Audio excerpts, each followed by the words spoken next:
Hello everyone and welcome to this presentation about improving safety in the food chain, the case of Campylobacter bacterial contamination in poultry in the Netherlands. My name is Andriana Horvat and I work at Wageningen University in the Netherlands.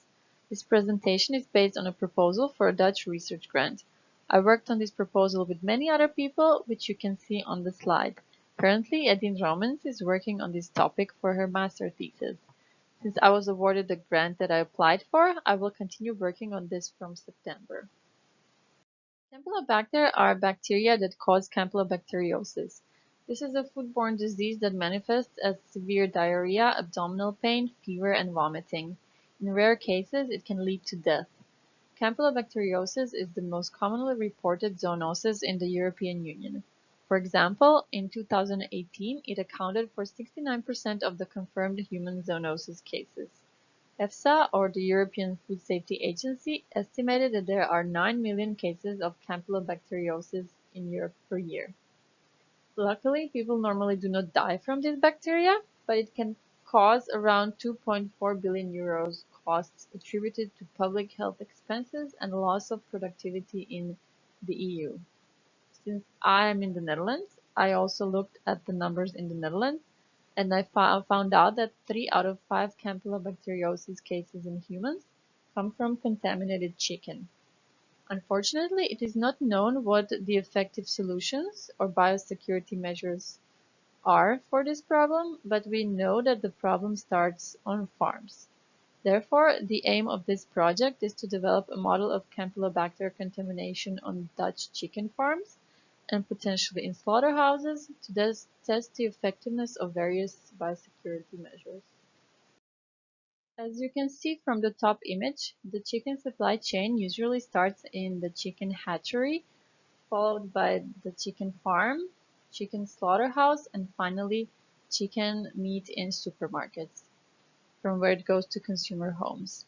As I previously mentioned, I want to focus mainly on modeling the situation on chicken farms and probably in chicken slaughterhouses, depending on the time limitations and data availability. To make the model, there is a need to capture various bacterial transmission paths, such as environment, for example, the water in and around the farm, ventilation system on the farm, and other chickens' living conditions. Furthermore, wild animals such as flies, mice, etc. can lead to transmission to chickens. Also, other farm animals or other chickens can be sources. One thing that is not captured in the image on the left are humans, as they can also bring Campylobacter to the farm, for example, on their clothes, shoes. Another thing that is important to take into account when modeling this problem is the seasonal character of Campylobacter infection, which peaks in summer months. This work is still in an early phase and there is no fully functional model, although Edine is working on it.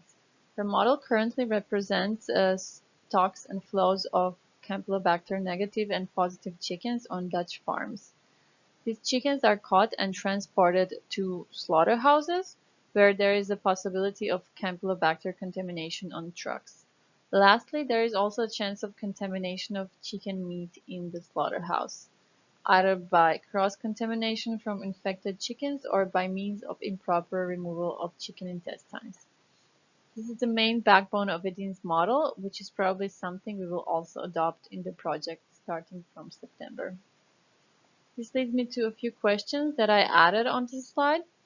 Since I'm new to working on this type of problems, meaning modeling bacterial contamination or any kind of contamination, what existing system dynamics research should be consulted prior to modeling this problem?